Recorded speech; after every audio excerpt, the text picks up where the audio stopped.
Hi everyone, I'm Dr. Haley Perlus, sport and performance psychology expert here with today's mental toughness moment. I am out on a running trail.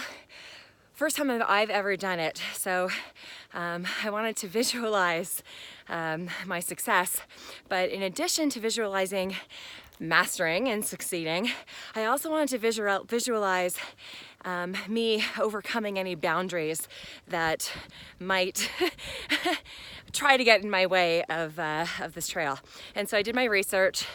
Longest trail for me, 7 miles is typically a long run for me, so had to visualize myself that. But snakes, more importantly, there are rattlesnakes on this trail. I've heard about it, there are signs, and so I did my research about snakes, and I actually spoke to a friend of mine who's a snake expert. Good morning. And he told me how to experience that boundary, something that could create a huge mental block for me and prevent me from succeeding, and how to maneuver around it. And it was to stop and simply go around it. To be honest, there wasn't much to it. He says they're not going to bother you unless you bother it. But regardless, it was bothering me in my mind. So the reason I'm creating this video is because a lot of us naturally visualize succeeding and just like the perfect performance, but we also need to visualize any boundaries that we may experience along the way. Good morning. Morning. Hi.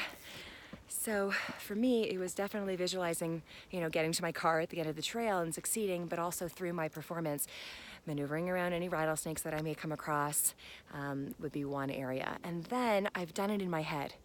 And my head doesn't really know what's real or what's not. So in my head, I've rehearsed it as if it's already happened.